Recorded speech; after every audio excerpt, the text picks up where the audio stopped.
So the 13 of us always had to do our best to make sure that we don't let our government down, which we didn't.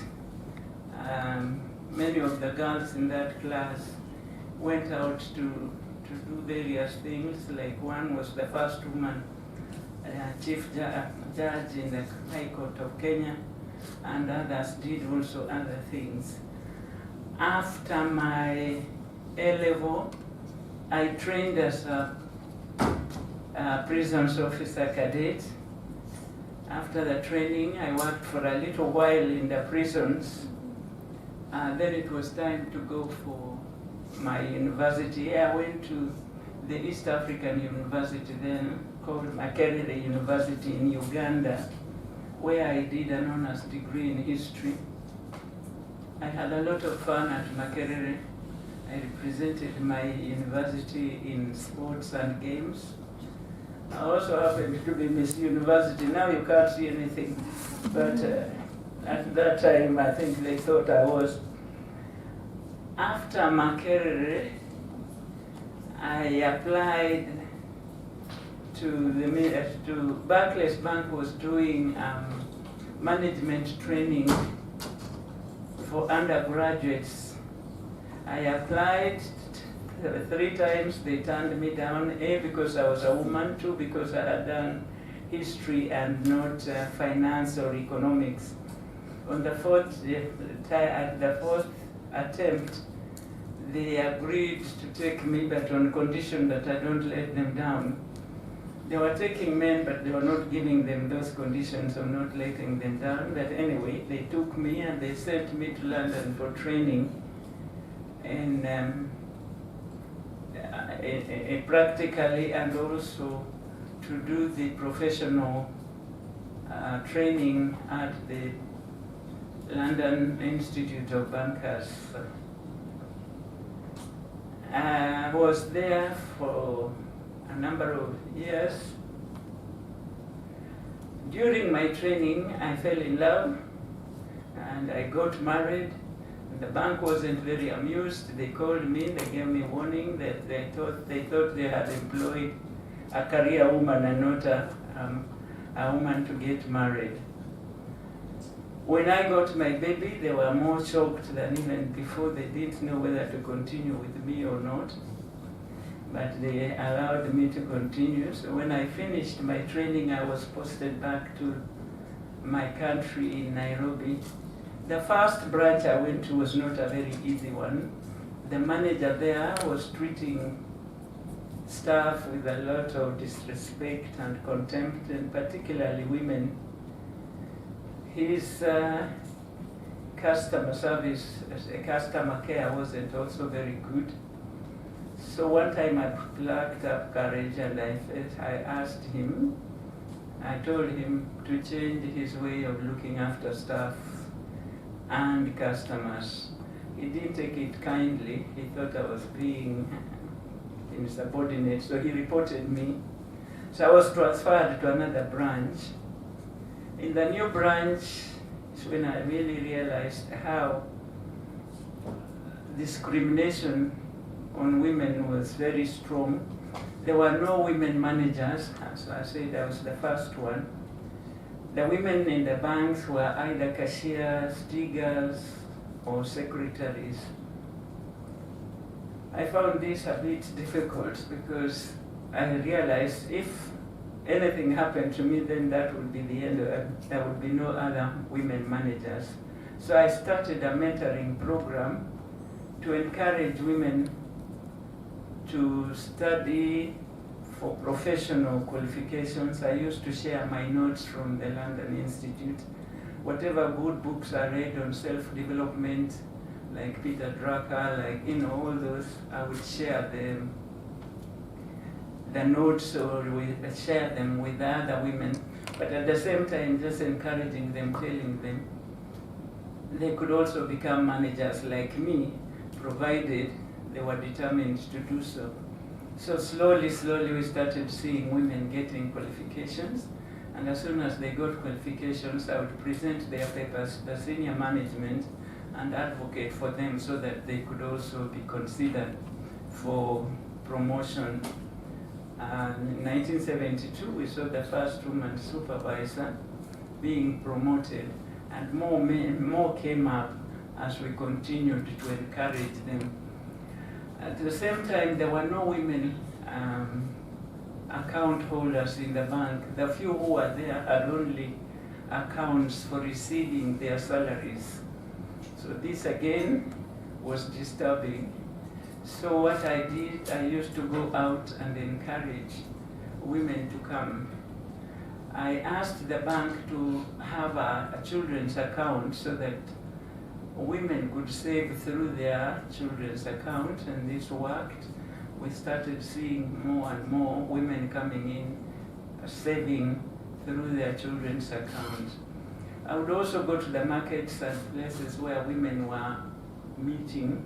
In the market, women, I would encourage them to keep account of whatever sales and transactions they did, so that when they came to the bank, they had some records of what they were doing, and the banks would look at them and be able to consider their requests for credit.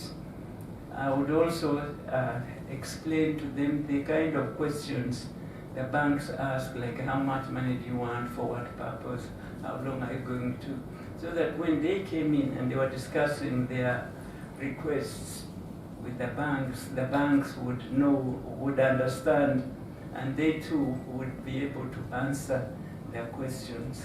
So slowly, women started banking and accessing banking facilities. But it wasn't very easy. I remember one time I gave a loan to a woman who didn't have a male guarantor, because at that time a woman had to get permission from her husband or father or a male in order to get a loan, and the male had to guarantee. But there was a woman who was very good in her business. She was a professional woman. So she came to the bank and I gave her a loan, and the bank was not very happy. So they warned me and said, if should I do anything like that, my job would be gone. But fortunately, this woman paid, and she paid on time. So at least that saved me from being sacked. So we continued to encourage women to access bank facilities. At the same time, we had a managing director who was supportive. He used to allow me to go to attend international meetings on financial intermediation. And he allowed me to have women in lawyers and other women in banking to come, and we used to meet in my office to discuss how we could open up space in the banks for women. And through his support, we started a microfinance company called Kenya Women Finance Company. And I'm glad to say today it is the largest microfinance company for women. But apart from that, it has also been licensed to be a deposit-taking bank. So through this, women started using bank facilities. In addition, the bank signed a tripartite agreement between Kenya Women Finance Trust and Women's Wild Banking to guarantee women who didn't have conventional collaterals. Kenya Women Finance Trust has been very successful, and Women's World Banking, which is a global organization, wanted to have more of these microfinance companies in different parts of Africa. So they asked the bank for my secondment. So I was seconded to Women's World Banking to try and set up similar microfinance companies on the continent to enable women access bank facilities. So we did in Uganda, Ghana, Zimbabwe, Zambia, and Senegal. While I had just done 5, the African Development Bank requested me if I could join them at a director level. But with the responsibility of coming up with a policy that would enable bank projects and bank programs to incorporate the special needs of women. We did a bank policy paper. It was challenging because we had to collect a lot of information from all over the continent. At that time there were 42 countries, 52. Eritrea and Southern Sudan had not yet been created. It was not very easy to come up with a policy paper, but we did. The most difficult part was passing it through the board, because there were some board members who didn't feel it was necessary to have a special paper for women. But we did not using the equality factor, but treating it as a rights issue. I remember having to lobby all the members, especially the conservative ones, just saying, how would you feel if your daughter was denied bank facilities just because she was a woman, or is denied education just because she was a girl? And that approach worked, so the policy paper went through. Women's World Banking then called me back as a vice president in New York to continue with the work of sensitizing financial institutions and governments to the special needs of women in their bank, which I did for about 2 years, and I felt homesick. And I came back now to run full-time the McKinney schools, which we had started with my husband. We had started when we had only 8 children, but by last year, after 40 years, we had over nearly 4,000 students with a long waiting list.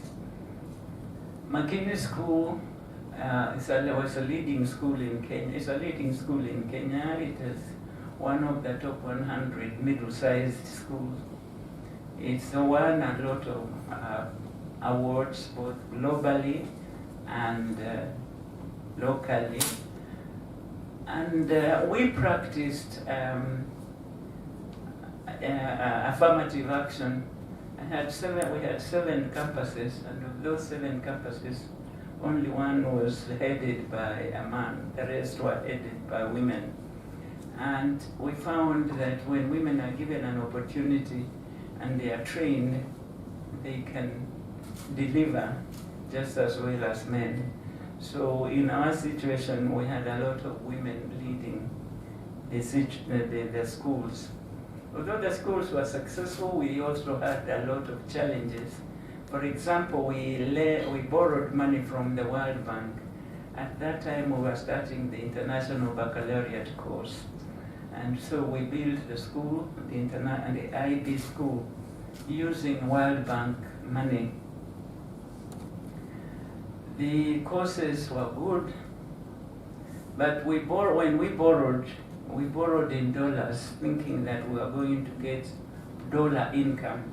Unfortunately, there were problems in the country at that time, and so the international students who should have come in order and pay in dollars did not come. So we were stuck with the dollar loan, but no dollar income. So we had to go back to the World Bank to renegotiate, which we did, and so they allowed us to pay in a longer period. But unfortunately, due to the fluctuations of the dollar versus our Kenya shilling, the repayment was very challenging. For example, when we borrowed the money, the dollar was 1 to 40. But by the time we were paying back, the dollar, our shilling had slid to 82. So we were almost paying double the amount. But we were able to do so because we had large numbers of students. I had also the opportunity to serve on the task force on laws relating to women.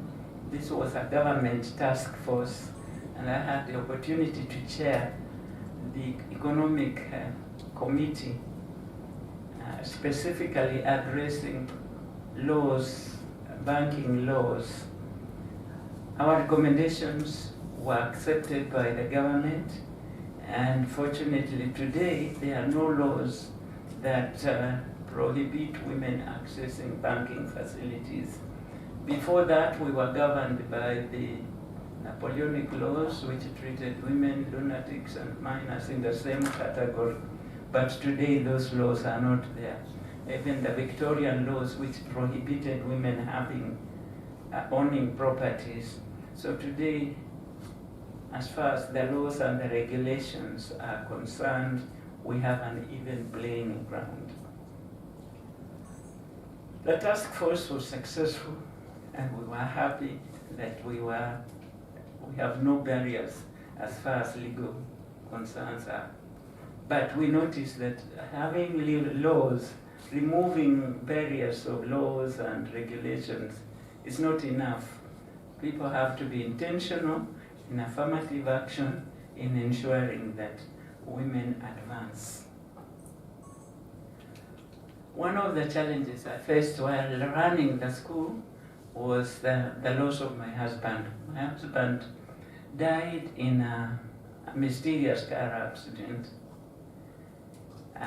When I went to the police told me that he had caused the accident. But when I went on the ground, the story, what I found on the ground was different. So I said I needed to know the truth. But knowing the truth meant I had to go to court. So I had a very long, painful court case.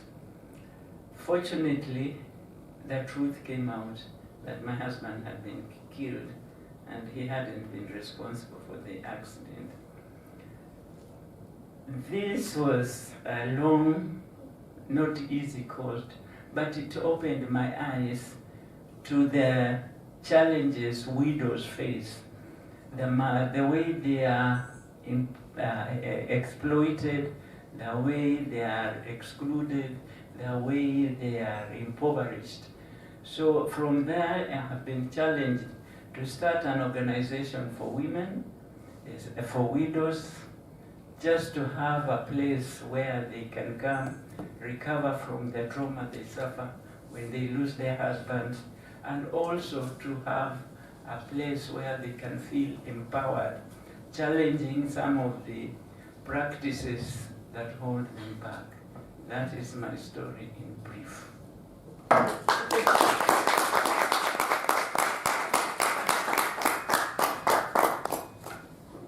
Okay, guys, we're open for questions.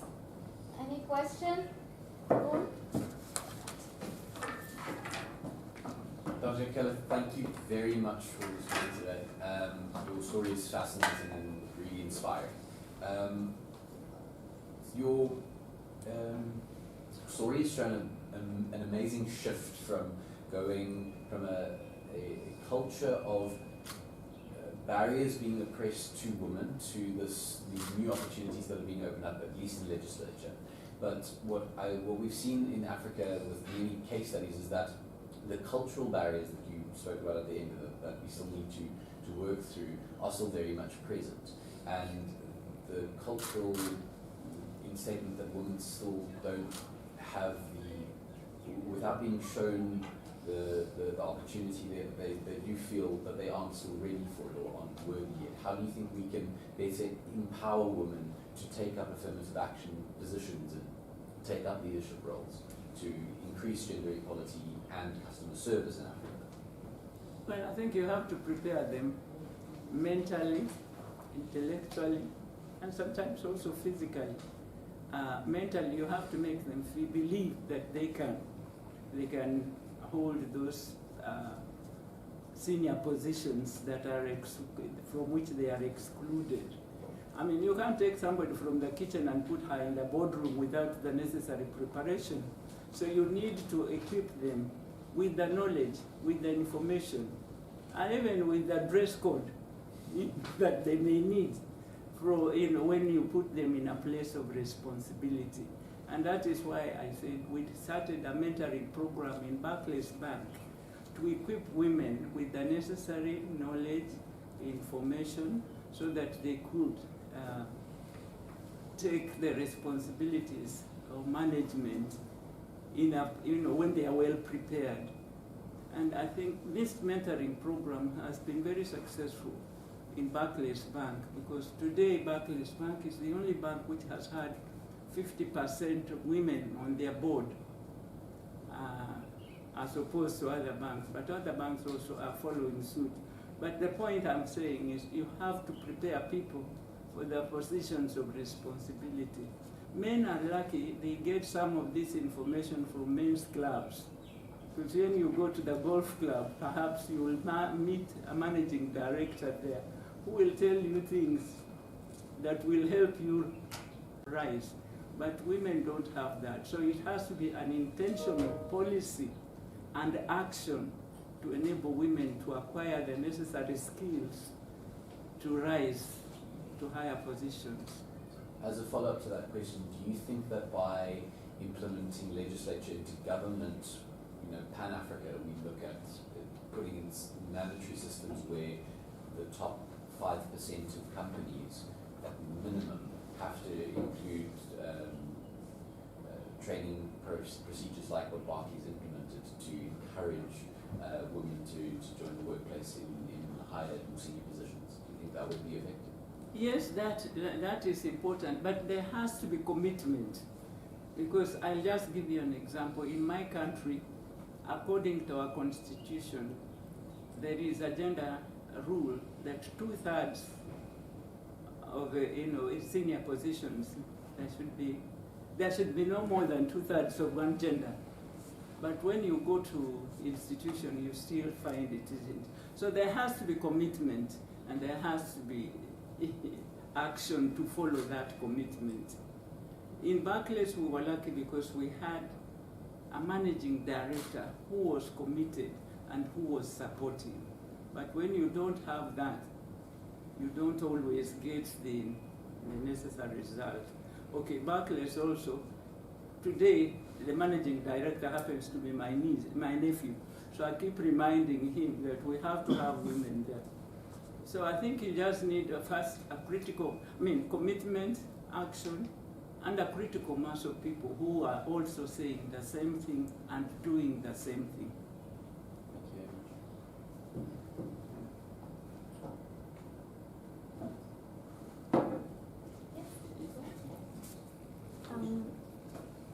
I want to thank you again for this opportunity.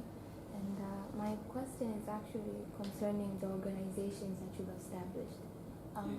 You've mentioned some challenges that you faced while establishing them and all of that, but I would actually like to know a bit in depth exactly what challenges do you still face in the organizations, or you faced by then, as well as the McKinney School? Well, starting the mentoring program, I faced both my peers and even the girls I was trying to mentor, because they were I was being accused of being an activist, a saboteur, or trying to overturn the bank. I think it's when you start something that is different from the status quo, you will always be challenged by people who may not understand what you are trying to do, or who may be totally against it, because when you shake the system, they feel insecure. So I had some of my seniors feeling uncomfortable with the changes that I was trying to bring. I also had some of the mentees not understanding where they were going, because again, not everybody wants to take on responsibility. There are some people who want to remain where they are. So when you tell somebody who doesn't want to be a clerk, who doesn't want to rise to managerial position, it's not always easy to get them to buy in what you are trying to tell them to do. So as I said, it is a mental thing, it is an emotional thing, and it is a physical thing. I don't know whether I have answered. But the challenges are sometimes from the people you are trying to mentor, and also the people who feel threatened that if you bring in managers, maybe they will lose their jobs. There is always this scarcity mentality where people think if you bring in more managers, maybe their positions will be threatened. But the challenges, as I said, for example, in the school, we had the loan problems. And I mean, anybody running an institution, you will always find sometimes even getting the right people to buy into your vision is not always easy. So you have to spend a lot of money and a lot of resources to train people to stand with you and be with you in your in translating your vision. There are so many challenges that I face that I don't know. Okay, like when I was in Britain, when I went for my training, it was not very easy. During that time, I was sent to a rundown part of London. And the first day I went there, I was very uncomfortable. There were these people who, I think they had been drinking the night before. You know, so they were shouting, long legs, black he, people of your race don't go to banks, you know, things like that. But I had it, okay, I came back and I reported to head office and I said I was uncomfortable going to work in that place. For 2 days I didn't know what my fate was. I didn't know whether they were going to send me back or what, but fortunately they were understanding, so they sent me to a different part of London, Hampstead, which is a leafy part of London and beautiful. But there were challenges in many ways. Even when I had my baby, it was difficult to continue with the training. There were times there was a time I was appointed a manager. My husband was a lecturer at a university in the city, and I was being posted to a branch outside the city. I had small children. I had to just decline the promotion and said I was not in a position to accept it because my domestic situation was difficult for me to accommodate with the promotion. So there were some challenges. Sometimes I couldn't go ahead, and sometimes I could. And setting up the Kenya Women Finance Trust, sometimes it was difficult because men were feeling that perhaps we are educating women in financial matters, which is sometimes considered a domain of men. So some would come and say, what is this you are trying to teach my wife? I don't know whether I have answered. Yes, sir. So who inspired you to push against the glass ceilings and the male gaze that you faced? Who inspired me? Okay, let me say, I come from a background where my father was a pioneer church person, and he had to plant churches. And when we were growing up, there were no institutions for the disadvantaged people. So we grew up with the blind, the deaf, women who were divorced, who had no homes to go to. So we were brought up to support people in society. And I think that helped me because I saw my father doing it. So wherever we go, we are told we have to do something to add value and help other people.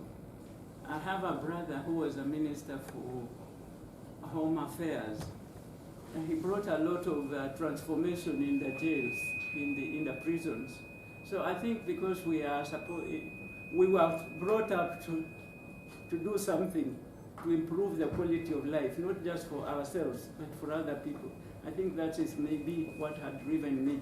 But I am also a woman of faith. I know with God there's nothing impossible. So even if I'm put in a challenging situation, I know with God I'll manage.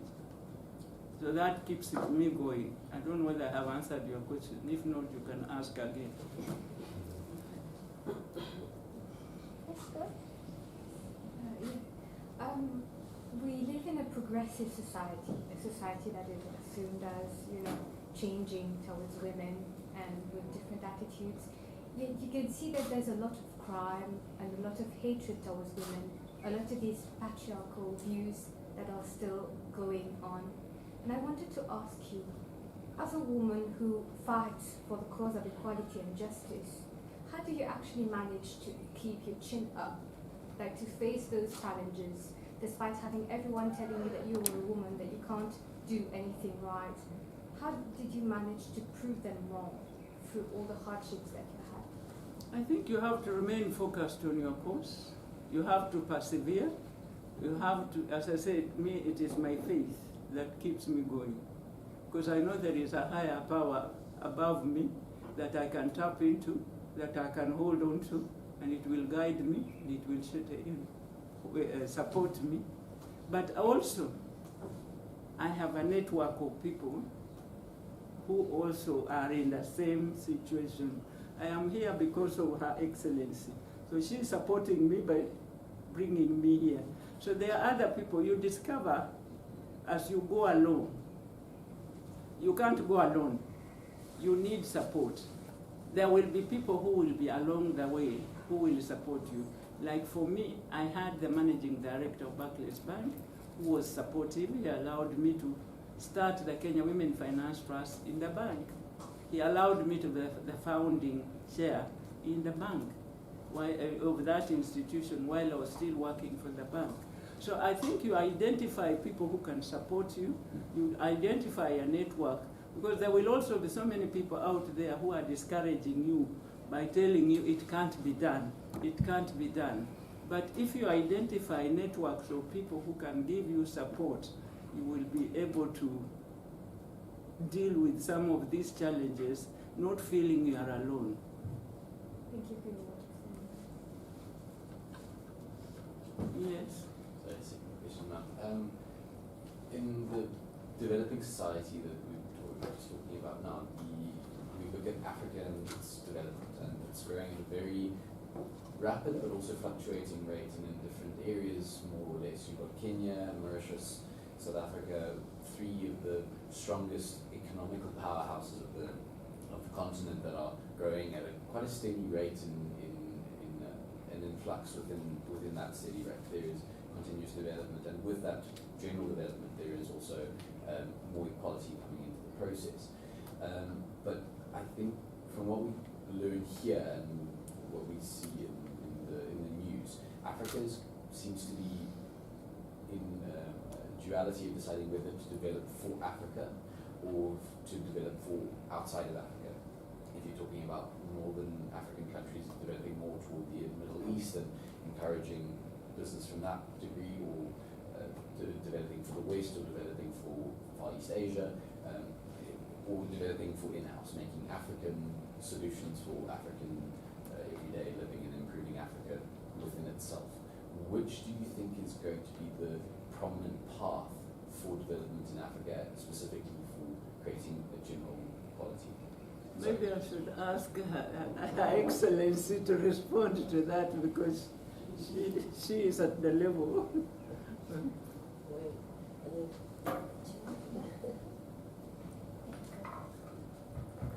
Thank you very much. I think this is really a question for the leadership of these African nations, and personally I would think Africa should grow for Africa, but also there is people grow from dependency to independence to interdependence. And when you reach level of interdependence, it means you stand on your own but can relate with others with no threat. but you still have to relate to the rest of the world, but not being the exploited person in the relationship. So I think that's the trajectory that African countries should go towards too. I believe my own president of Rwanda is trying, because I come from Rwanda and we have seen lots of progress since after the war and the genocide and the leadership that promotes all these things in the right direction, gender equality, but also what Africa should look like, I remember hearing him, people were congratulating, like Rwanda is the cleanest country, whatever. And why do you congratulate me? It's as if you think Rwanda should be dirty, or being clean is congratulation. We're doing what we're supposed to do. You think the other countries that are supposed to be clean, others are supposed to be dirty? It should be natural, normal that you have a clean country. It shouldn't be like you congratulate me for being clean. So same thing around gender equality, like they congratulate him, we have more than 60% of women in parliament said, but these things sometimes need to be logical. It's business. I mean, how do you leave 50% of your population behind and you think the country is going to progress? What sort of thinking do you think? And so if we do it and put in practice, you congratulate us for what? We're not doing women a favor at all. They must be part of the development of the country. They must be given the opportunity. If they are left out in education, we have to find a way to push them into this education, give them all the opportunity. It is our responsibility. It's not a favor we are doing for them. So these kinds of arguments make you feel hope that if so many other leaders follow through, then maybe. But of course, that's why she said leadership is key. Sometimes you will have all the wishes, but if you don't have the political drive, it won't happen. Legal frameworks are key, but sometimes you pass the laws in parliament and there is no implementation of the laws. But sometimes also it's hard to push these laws even through parliament, and you need to do a lot of lobby, because there are many people whose brains are still skewed in a wrong way, if I can call it. So yes, Africa for Africa should be, because it's until we have that strength at the continent, then we can also be on the equal playing fields with other continents, and then this actually is a win-win for everyone. Then you don't have other countries thinking that Africa is going to depend on them, and it brings tension for nothing, and yet Africa is so endowed with so many resources, but people don't know or don't do anything to make benefit of this. So it's a journey, all these things, all these changes, they are a journey. They are not even a destination, but it's a journey of thought, of change. So is the gender journey. I think that's all I can say. Thank you so much. Yeah. Everybody, all of us have a role to play in this. Thank you. And I would just say, if Africa is unique,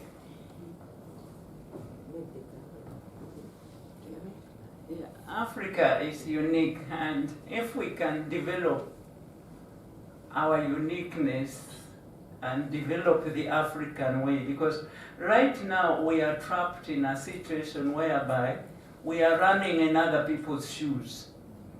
So that makes it very difficult for us to get where we want to go. For example, until we come up with an education system that captures our African uniqueness and brings that to the table, it is difficult while we are still using foreign education. You see what I'm saying? Foreign education trying to be African.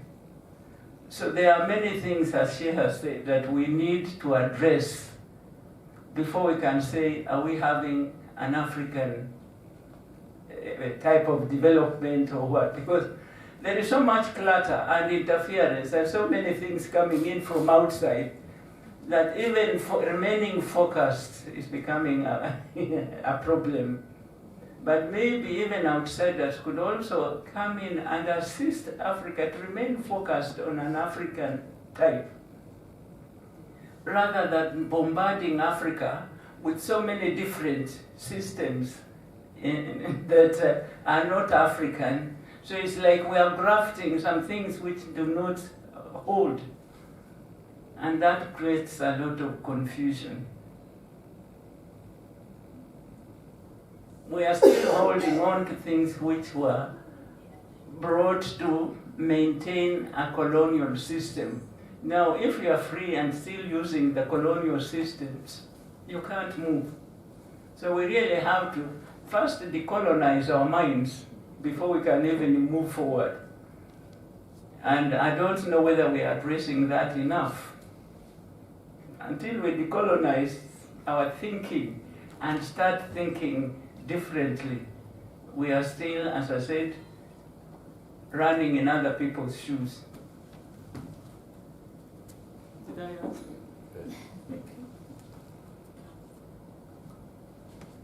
Any more questions? Yes? Hello. Not a question, but just some comments. I think I really appreciated your journey, your story. I think one of the things that I've really taken away is the resilience that you've shown. You don't take no. You keep going regardless of what is kind of thrown at you, and that's one of the things that we try to talk about to our students in higher education is the idea of resilience, the idea of trying to build your character while you're at university as well. And also, I think the other thing that I took away is your circle of influence.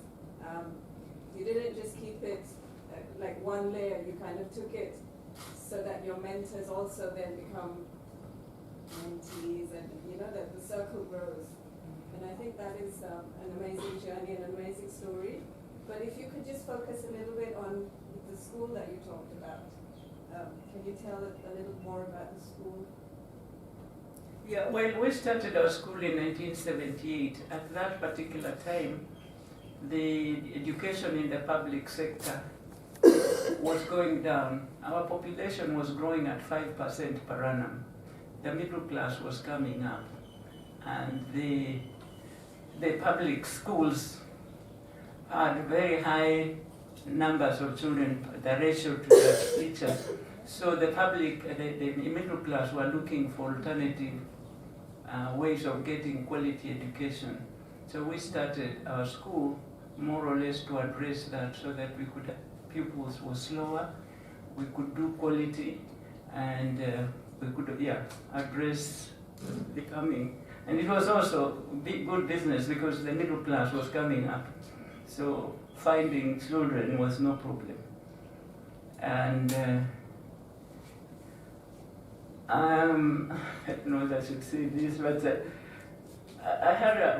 we had a daughter, a child who needed accelerated learning, but we couldn't do that. So actually, when we started, we were trying to address children who learn very quickly, and the average education system was not catering for that. But we realized that that required a lot of resources. You have to have specialized training, teaching, you have to have a lot of individual teaching, more or less.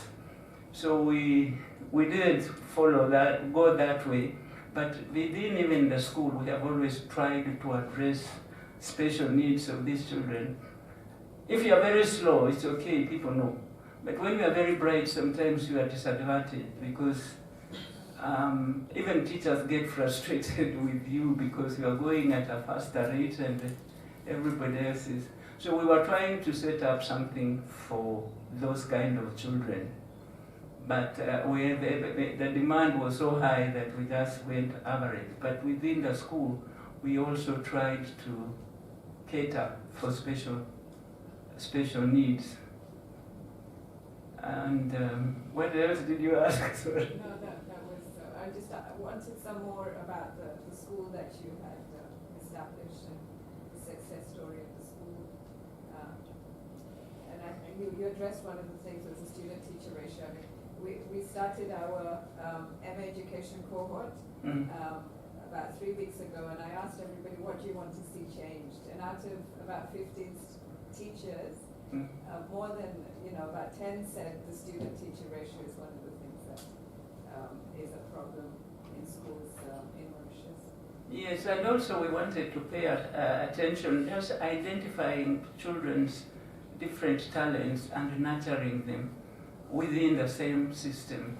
But if, say, a child is gifted, so we started a sports academy where children from early who wanted to do, say, football or whatever, could be nurtured, or music.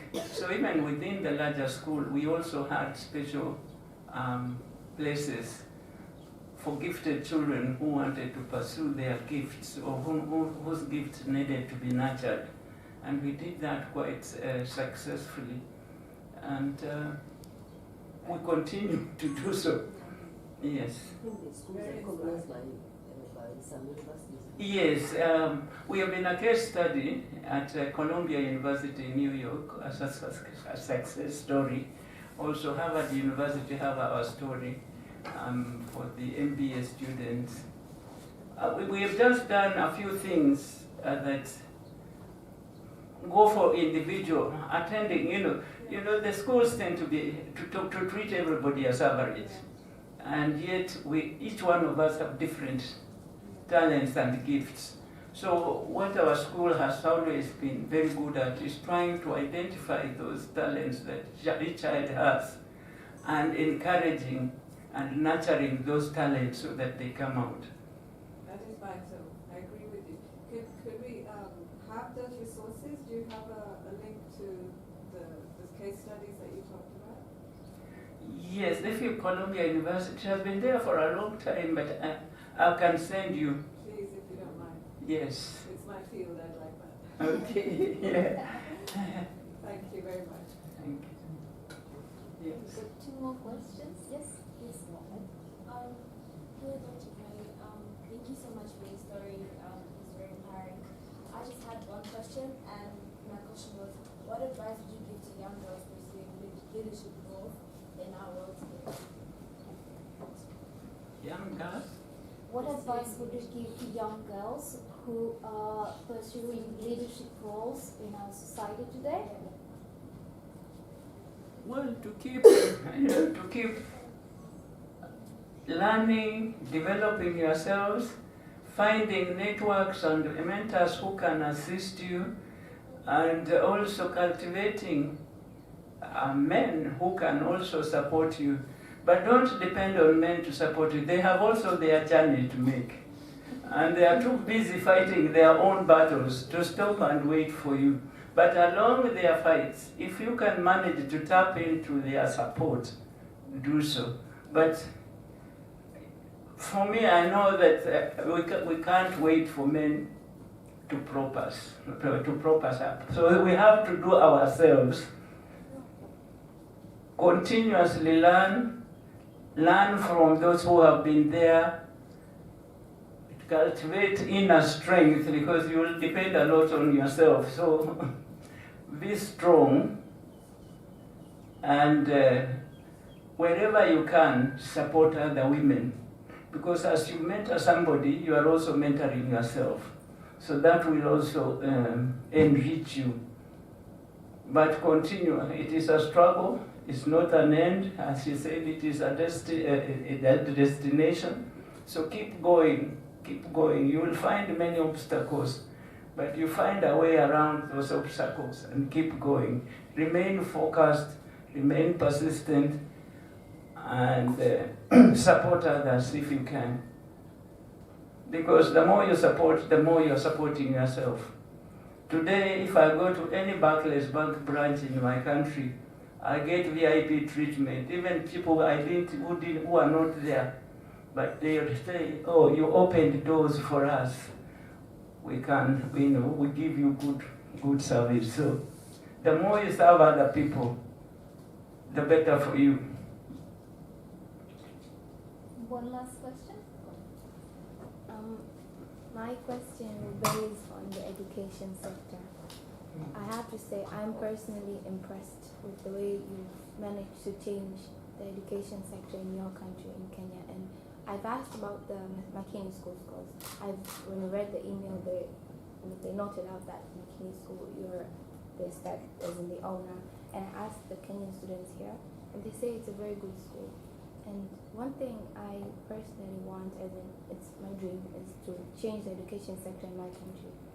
And I would love to ask you, as in, do you have any? Because I feel like as in this is just not the end. As in you still want to go up higher. And I'm wondering if you would like to take the education, as in the whole education idea outside Kenya. As in if you probably want to start schools outside Kenya, like in other countries. Actually, last year I sold my schools to an investor. I am on a new journey, on something else, but